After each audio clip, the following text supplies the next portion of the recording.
আসসালামু আলাইকুম ভিউয়ার্স, কেমন আছেন সবাই? আশা করি ভালো আছেন। আমি আল্লাহর রহমতে ভালো আছি। আজকে আবারও ইন্ডিয়ান বিষয় নিয়ে আপনাদের সাথে আলোচনা করব। আলোচনার আগে আমার একটা ছোট্ট অনুরোধ, যারা আমার চ্যানেলে নতুন তারা আমার চ্যানেলটিকে সাবস্ক্রাইব করবেন, আর যারা সাবস্ক্রাইব করেছেন তাদেরকে ধন্যবাদ। বর্তমানে ইন্ডিয়ার বিষয় নিয়ে ভিডিও করতে আর ইচ্ছা হয় না, কেননা ইন্ডিয়ান বিষয় নিয়ে যখন ভিডিও করা হয় তখন খুব বাজে কমেন্টস আসে। সেটা ওপার বাংলা থেকে হোক আর এপার বাংলা থেকে হোক, এরকম অনেক কিছুই আসে। আর এটা আসারও অনেকগুলা কারণ আছে। আমরা মানুষদেরকে অনেক আশা দেখাই, অনেক কিছু বলি, কিন্তু কাজের কাজ কিছুই হচ্ছে না। মানুষ এই কারণে হতাশ হয়ে আমাদেরকে কমেন্টস বক্সে অনেক মিসবিহেভ করে থাকে। আমি দেখছি এগুলা, যদিও আমার বেলায় অনেক কম, কিন্তু আমি অনেক এগুলা দেখছি। তো আসলেই ইদানিং দেখতেছি যে খুব ট্রেন্ডিংয়ে ট্যুরিস্ট ভিসা চালু হয়ে যাচ্ছে। এরপর কিছুদিনের মধ্যেই চালু হচ্ছে বা চালু হয়ে গেছে, সামনের সপ্তাহ থেকে হবে, এর পরের মাসে হবে। এই যে মিথ্যা আশ্বাস বা এই যে পত্রপত্রিকার একটা কাটিং হেডলাইনের অংশ বিশেষ, এই সমস্ত জিনিসগুলা দেখাই যারা রুগী বা যারা ভ্রমণ পিপাসু তাদেরকে হতাশ করা হয়। ভিতরে ঢুকার পর বলে যে এই হয়েছে সেই হয়েছে, মানে নানান কথা হেডলাইনে একটা থাকে আমাদের, আর ভিতরে গিয়ে যখন ভিউ বাড়ানোর জন্য এই সমস্ত মিথ্যা কথাগুলো বলা হয়, যার কারণে অনেকেই এগুলা নিয়ে ক্ষিপ্ত হয়ে যায়। আমি অনেকের ভিডিওগুলোর কমেন্ট বক্স পড়ে আসছি, দেখছি যে আসলে কি। আমি প্রথমত কথা বলবো, আমার থাম্বনেলেও লেখা ছিল এরকমই যে ইন্ডিয়ান ভিসা, ট্যুরিস্ট ভিসা চালু হয়ে গেছে, আর মেডিকেল ভিসা খুব কঠিন হয়ে গেছে। তার মানে কি? তার মানে হচ্ছে আপনি একটা জিনিস বোঝেন, বর্তমানে ঈদের আগে মানে রমজানেও মোটামুটি মেডিকেল ভিসা পাওয়া গেছে। আর বর্তমানে মেডিকেল ভিসা এতটাই জটিল হয়েছে এবং এটার সমস্যা এতটাই প্রকট আকার ধারণ করছে যে যেটা আসলে যারা ভিসার আবেদন করতে যাচ্ছেন বা ভিসার আবেদন করছেন, একবার দুইবার তিনবার পাঁচবার রিফিউজ খাইছেন, এই বাস্তব কঠিন সত্যটা তারা বুঝবেন, এটা অন্য কেউ বুঝবে না। আমরা ইউটিউবাররা ভিডিওতে অনেক সময় বলে দিই আপনি এইভাবে এইভাবে করেন, ওইভাবে ওইভাবে করেন, এরকম হয়তো হাজারে একজন বা দুইজন করে সাকসেস হয়ে গেছে। অথবা আমরা যারা খুব ভালো কম্পিউটার ভালো জানি, ইন্টারনেট ভালো জানি, হয়তো তারা দুই চারজন সফল হয়েছে। কিন্তু বাস্তবে নন কন্ট্রাক্ট ছাড়া কোনো বিষয় হয়েছে না, এটা সত্য। এখন আসি আমাদের বর্তমান বিষয়গুলো। আগে অ্যাটেন্ডেন্স ছাড়া ভিসা হয়ে গেছে, এটা ছিল। বর্তমানে অ্যাটেন্ডেন্স ছাড়া ভিসা হবে না, এটা ফাইনাল। এক। দুই নম্বরে, পূর্বে অ্যাটেন্ডেন্স বাহিরে কেউ হইলেও সমস্যা ছিল না। বর্তমানে অ্যাটেন্ডেন্স হতে হবে ব্লাড কানেকশন, ভাই বোন, অর্থাৎ আমরা এক কথা শেষ, রক্তের সম্পর্ক যার সাথে আছে এমন ব্যক্তি অ্যাটেন্ডেন্স ছাড়া ভিসা হবে না, সেটা কন্ট্রাক্ট হোক আর নন কন্ট্রাক্ট। নন কন্ট্রাক্ট তো ভিসাই নাই, কন্ট্রাক্টে হইতে হলেও আপনাকে এই বিষয়গুলো খেয়াল করতে হবে।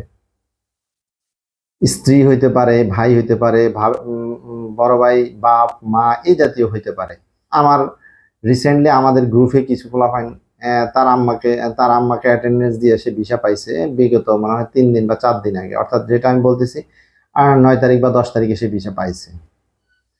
এখন যেই সমস্যাগুলো হচ্ছে, এটা হচ্ছে প্রথমে মেডিকেল ভিসার জন্য যে অ্যাপয়েন্টমেন্ট। আগে আমরা অ্যাপোলো অথবা যে কোনো হসপিটাল, রুবি, বিভিন্ন হসপিটালগুলো আছে ব্যাঙ্গালোর, যে কোনো সিএমসি, এগুলাতে মেল করলে আমাদেরকে কিছু কাগজপত্র চাইতো, যাচাই বাছাই করে ওরা আমাদেরকে অ্যাপয়েন্টমেন্ট দিয়ে দিত। আর এই অ্যাপয়েন্টমেন্ট যদি সঠিক হয় তাহলে কিছুটা কন্ট্রাকচুয়ালি ভিসা হয়ে যেত।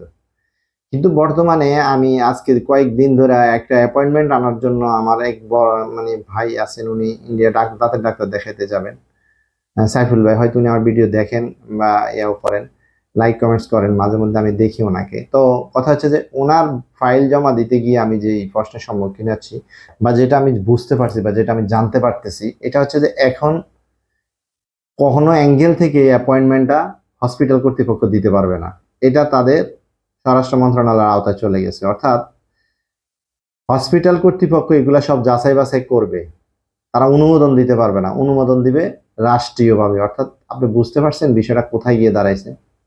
আমরা অনেকেই মনে করতেছি যে একটা ভুয়া অ্যাপয়েন্টমেন্ট এডিট করে দিয়ে অথবা পুরাতন একটা অ্যাপয়েন্টমেন্ট দিয়ে আমি স্লট নিয়ে, আরে ভাই স্লট নিতেও 15 থেকে 20 হাজার টাকা যায়।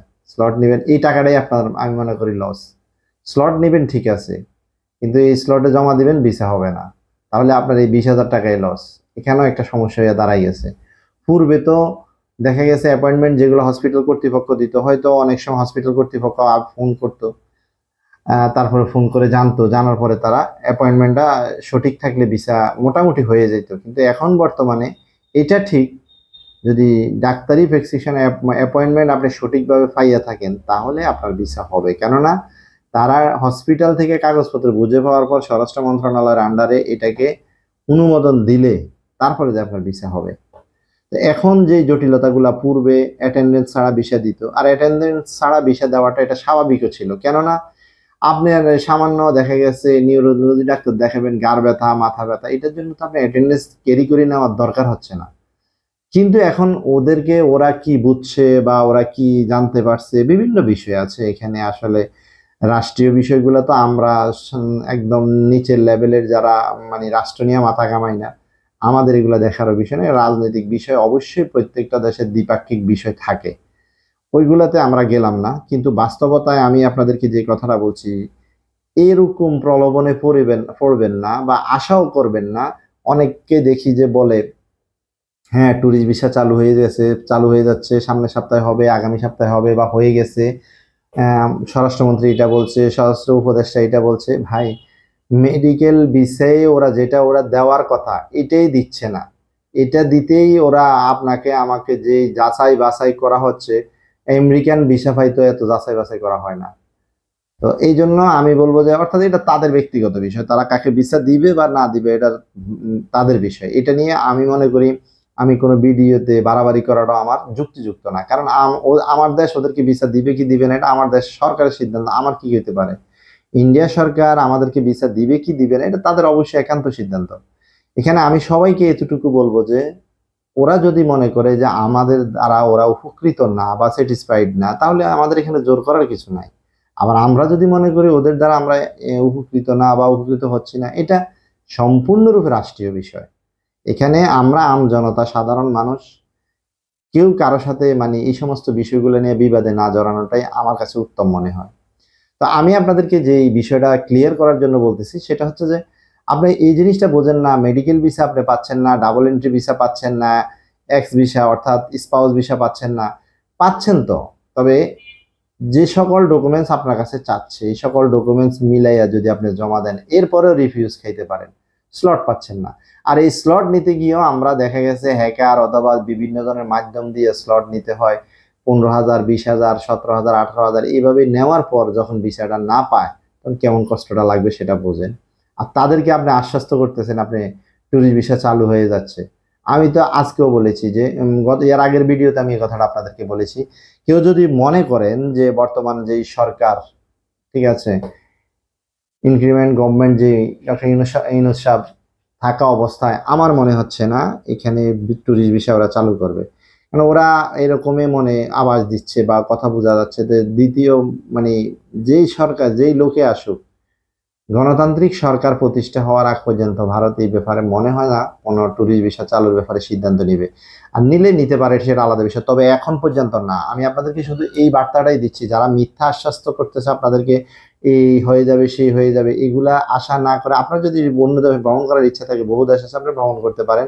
কিন্তু ভারতের বিষয়ে আপনি এই ভিডিও দেখে কমেন্টস করে শুধু শুধু ভিউজ বাড়ায় কোনো লাভ হবে না।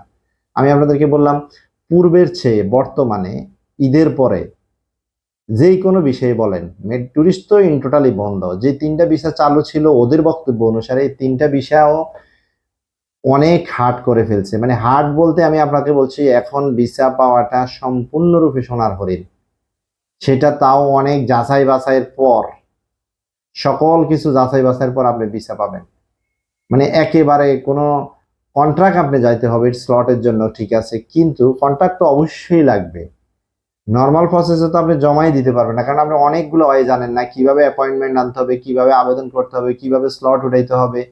তো এই জন্য আমি এগুলার বিষয়ে আপনাদেরকে শুধু এতটুকু বলবো, একান্ত প্রয়োজন না হলে, একান্ত চিকিৎসার কারণ না দরকার থাকলে কোনো ইয়াতে কেউ ইন্ডিয়ান মেডিকেল ভিসার লাখ টাকা খরচ করে ভিসা না করার জন্য আমার অনুরোধ থাকবে। তার কারণ হচ্ছে ভিসা প্রক্রিয়াটা অনেক জটিল প্রক্রিয়া চলে গেছে, আমরা অনেকে বুঝতে চাই না। অনেকে আমার দোকানে এসে বলে, ভাই মেডিকেল ভিসা ভিসা চালু হয়েছে। ভিসা চালু হয়েছে বলতে এখন কি কেউ ভিসা পাচ্ছে না? পাচ্ছেন। তার মানে কি গতকালকে কেউ ভিসা পাইছে না? অবশ্যই পাইতেছে। জমা দিতেছে না? অবশ্যই দিতেছে। আমি তো বললাম যেখানে 20-এর রেশিও 1000-এর 900 লোক ভিসা পাইতো, সেখানে 1000-এ যদি আপনি এখন দেখেন যে 100 লোক ভিসা পাইছে, এটাকে আপনি রেশিও বলবেন ভালো? এই জিনিসগুলো আপনাদেরকে বুঝতে হবে। তো আশা করি ভালো থাকবেন। আজকের